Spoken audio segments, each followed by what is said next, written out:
പിതാവിൻ്റെയും പുത്രൻ്റെയും പരിശുദ്ധാത്മാവിൻ്റെയും നാമത്തിൽ ആമേൻ. എൻ്റെ പ്രിയപ്പെട്ടവരെ, ഇന്ന് നവംബർ 19 ബുധനാഴ്ച.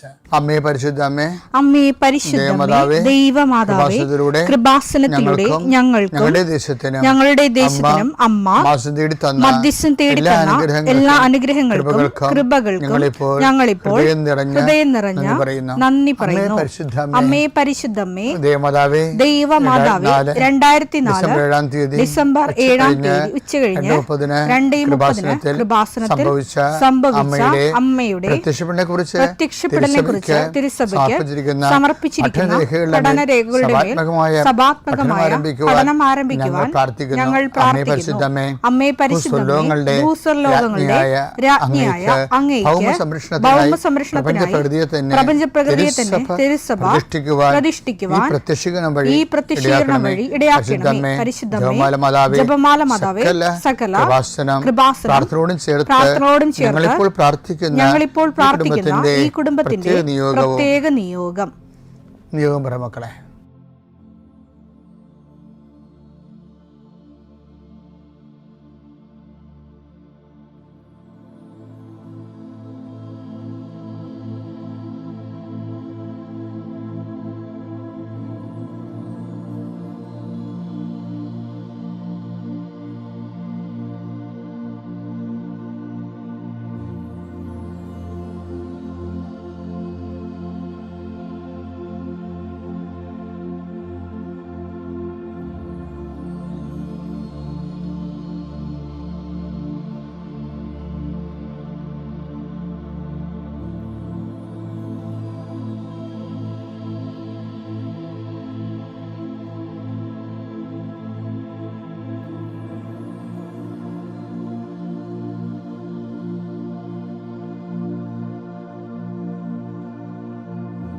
അമ്മയുടെ പ്രത്യക്ഷീകരണത്തിന്റെ ഈ അനുഗ്രഹവേളയിൽ ഞങ്ങൾക്ക് സാധിച്ചു തരുവാൻ കനിയണമേ. ആമേൻ. വിശ്വാസ പ്രമാണം. സർവശക്തനായ പിതാവും ആകാശത്തിന്റെയും ഭൂമിയുടെയും സൃഷ്ടാവുമായ ദൈവത്തിൽ ഞാൻ വിശ്വസിക്കുന്നു. അവിടുത്തെ ഏകപുത്രനും ഞങ്ങളുടെ കർത്താവുമായ ഈശോ മിശിഹായിലും ഞാൻ വിശ്വസിക്കുന്നു. ഈ പുത്രൻ പരിശുദ്ധാത്മാവിനാൽ ഗർഭസ്ഥനായി കന്യകാമറിയത്തിൽ നിന്ന് പിറന്ന് പൊന്തിയോസ് പീലാത്തോസിന്റെ കാലത്ത് പീഡകൾ സഹിച്ച് കുരിശിൽ തറയ്ക്കപ്പെട്ട് മരിച്ച് അടക്കപ്പെട്ട് പാതാളങ്ങളിൽ ഇറങ്ങി മരിച്ചവരുടെ ഇടയിൽ നിന്ന് 3-ാം നാൾ ഉയർത്ത് സ്വർഗത്തിലേക്ക് എഴുന്നള്ളി സർവശക്തിയുള്ള പിതാവായ ദൈവത്തിന്റെ വലതുഭാഗത്തിരിക്കുന്നു. അവിടെ നിന്ന് ജീവിക്കുന്നവരെയും മരിച്ചവരെയും വിധിക്കുവാൻ വരുമെന്നും ഞാൻ വിശ്വസിക്കുന്നു. പരിശുദ്ധാത്മാവിലും ഞാൻ വിശ്വസിക്കുന്നു. വിശുദ്ധ കത്തോലിക്കാ സഭയിലും പുണ്യവാന്മാരുടെ ഐക്യത്തിലും പാപങ്ങളുടെ മോചനത്തിലും ശരീരത്തിന്റെ ഉയർപ്പിലും നിത്യമായ ജീവിതത്തിലും ഞാൻ വിശ്വസിക്കുന്നു. ആമേൻ. സുഖസ്ഥനായ ഞങ്ങളുടെ പിതാവേ, അങ്ങയുടെ നാമം പൂജിതമാകണമേ. അങ്ങയുടെ രാജ്യം വരണമേ. അങ്ങയുടെ തിരുമനസ് സ്വർഗത്തിലെ പോലെ ഭൂമിയിലും ആകണമേ. അന്നു വേണ്ടുന്ന ആഹാരം ഇന്ന് ഞങ്ങൾക്ക് തരണമേ. ഞങ്ങളോട് തെറ്റ് ചെയ്യുന്നവരോട് ഞങ്ങൾ ക്ഷമിക്കുന്നത് പോലെ ഞങ്ങളുടെ തെറ്റുകൾ ഞങ്ങളോടും ക്ഷമിക്കണമേ. ഞങ്ങളെ പ്രലോഭനത്തിൽ ഉൾപ്പെടുത്തരുതേ, തിന്മയിൽ ഞങ്ങൾ രക്ഷിക്കണമേ. ആമേൻ. നന്മ നിറഞ്ഞ മറിയമേ, സ്വസ്തി. കർത്താവ് അങ്ങയുടെ കൂടെ സ്ത്രീകളിൽ അങ്ങ് അനുഗ്രഹിക്കപ്പെട്ടവളാകുന്നു. അങ്ങയുടെ ഉദരത്തിൻ ഫലമായി ഈശോ അനുഗ്രഹിക്കപ്പെട്ടവനാകുന്നു. പരിശുദ്ധ മറിയമേ, തമ്പുരാന്റെ അമ്മേ, പാപികളായ ഞങ്ങൾക്ക് വേണ്ടി ഇപ്പോഴും ഞങ്ങളുടെ മരണസമയത്തും തമ്പുരാനോട് അപേക്ഷിക്കണമേ. ആമേൻ. കർത്താവേ, നിന്റെ ഉന്നതമായ നാമത്തിന് സ്വസ്ഥം ചെയ്യുന്നു. കർത്താവേ, നിന്റെ വിശുദ്ധ പൗരോഹിത്യത്തെ മഹത്വപ്പെടുത്തണമേ. കർത്താവേ, സഭയിലുള്ള സാന്നിധ്യം ദൃഢമാക്കണമേ. 39 വർഷം ഞാൻ അർപ്പിച്ച കൃപാന്റെ യുഗതിയാൽ കൃപാസ്ഥാന ജീവനോടെ പ്രത്യക്ഷപ്പെട്ട മാതാവിൻ്റെ മാധ്യസ്ഥയിൽ അത്താറയിൽ നടന്ന 10,000-കണക്കിന് ആരാധന ശക്തിയാൽ കൃപാസനത്തിൽ നടന്ന റാലിയുടെ ലക്ഷക്കണക്കിന് ജപമാല പ്രാർത്ഥനയുടെ ശക്തിയാൽ അങ്ങയുടെ മക്കൾക്ക് വേണ്ടി പ്രാർത്ഥിക്കുന്നു. പ്രത്യേകിച്ച് കുഞ്ഞുങ്ങൾ ഓർത്ത് വേദനിക്കുന്നവരെ, കേസിലകപ്പെട്ടിരിക്കുന്നവർ, വിസ പുതുക്കാനുള്ളവർ, ജോലിയില്ലാത്തവർ, സാമ്പത്തിക കടങ്ങൾ മാറാത്തവർ, എല്ലാ മേഖലകളിലും തടസ്സമുള്ള മക്കളെ കർത്താവിൻ്റെ നാമത്തിൽ ഞാൻ സാക്ഷ്യം പറയാനുള്ള അനുഭവം കിട്ടാൻ വേണ്ടി ഈശോ നാമത്തിൽ ആശീർവദിക്കുന്നു.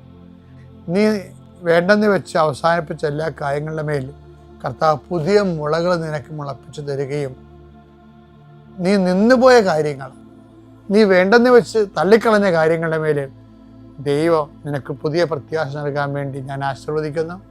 എൻ്റെ കർത്താവിൻ്റെ ഉന്നതമായ നാമത്തിൽ, സഭയുടെ അധികാരത്തിൽ, കുരിശടയാളത്തിൽ, കൃപാസനത്താറെ ജീവനോടെ പ്രത്യക്ഷപ്പെട്ട മാതാവിൻ്റെ മധ്യസ്ഥത്തിന് രോഗപീഠകളെ ഈശ്വരനാമത്തിൽ സൗഖ്യം പ്രാപിക്കട്ടെ.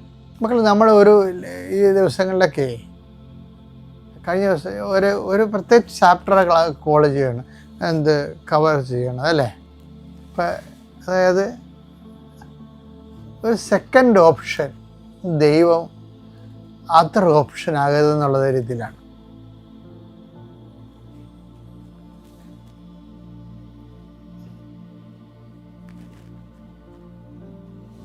കഴിഞ്ഞ ദിവസങ്ങളിലേ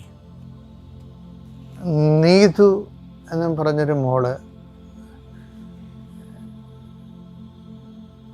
നോൺ ബാപ്റ്റിസ്റ്റ് ആണ്. നോൺ ക്രിസ്ത്യൻ എന്ന് നമുക്ക് പറയാൻ പറ്റത്തില്ല. എന്താ കാര്യം വെച്ചാൽ ഒത്തിരിയേറെ നോൺ ബാപ്റ്റിസ്റ്റ് ആയിട്ടുള്ള മക്കൾ അവർ പള്ളിയിൽ വന്ന് ജ്ഞാനസ്നാനം സ്വീകരിച്ചിട്ടില്ലെങ്കിലും അവരുടെ ജീവിതത്തിൽ നല്ല ചൈതന്യമുള്ള വിശ്വാസികളെപ്പോലെ ജീവിക്കുന്ന ഒത്തിരി മനുഷ്യരുണ്ട്. അവരൊക്കെ കർത്താവ് ഒരിക്കലും കൈവിടത്തില്ലെന്ന് നമുക്കറിയാം.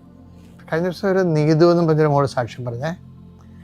അപ്പോൾ അവൾ പറയുമ്പോൾ അവൾ ഈ പത്രം കൊടുക്കുകയാണ്, പ്രാർത്ഥിച്ച് ഉടമ്പടി പ്രകാരം പത്രം ആൾക്കാരെ കൊടുക്കുക. അപ്പോൾ അവൾ കൂട്ടുകാരത്തി പറയുവേ, എടി നീ 10 കിലോമീറ്റർ നടക്കണം, നാണമുണ്ട് അതിനൊക്കെ, നീ പഠിക്കേണ്ടതല്ലേ ചെയ്യേണ്ടത്. അപ്പോൾ നീതി പറയവേ, കർത്താവ് എൻ്റെ ജോലിയാണ് ഞാൻ ചെയ്യണത്, അപ്പം കർത്താവ് എൻ്റെ ജോലി ചെയ്യും. അതാണ് അവളുടെ ഒരു ബോധ്യം എന്ന് പറയണത്. അപ്പോഴത് ആ ബോധ്യം സത്യസന്ധമായിരുന്നു എന്നുള്ളതിൻ്റെ തെളിവാണ് ആ PSCക്ക് അവൾക്ക് 1ാം റാങ്ക് കിട്ടിയത്. അപ്പം അത് അവർക്ക് ബോധ്യമുണ്ട് ആ സംഭവം. ഇത് എന്താ കുഴപ്പമെന്നറിയാമോ, നമ്മൾക്ക് ഇങ്ങനെ ബോധ്യം ഇല്ലെങ്കിൽ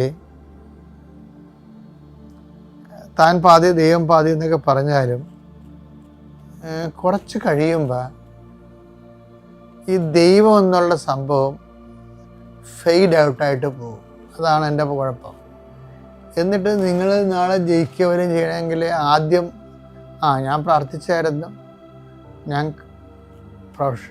കഷ്ടപ്പെട്ട് പ്രവർത്തിച്ച് പ്രവർത്തനം ചെയ്തായിരുന്നു, അതുകൊണ്ടാണ് എന്നൊക്കെ പറഞ്ഞ് കൃപാസനത്തിൽ വന്ന് ചില സാക്ഷിയൊക്കെ പറയത്തില്ലേ.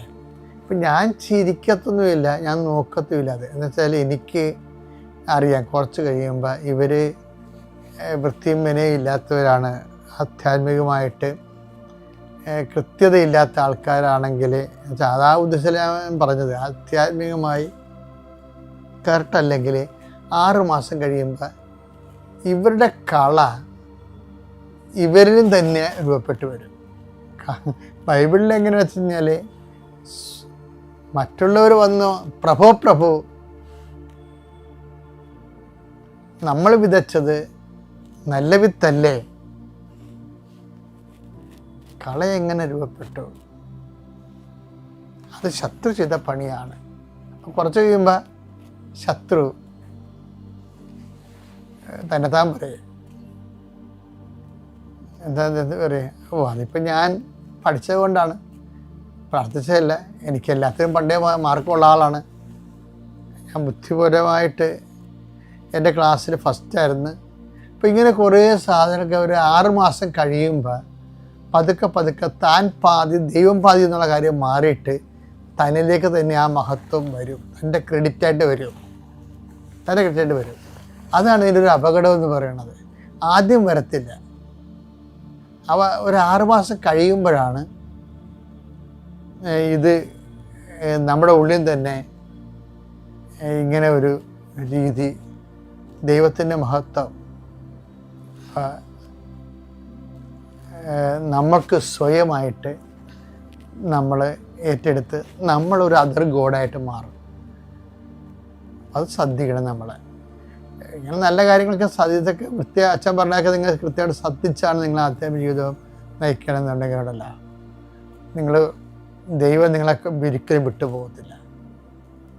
ദൈവം നിങ്ങൾ അനുഗ്രഹിക്കട്ടെ.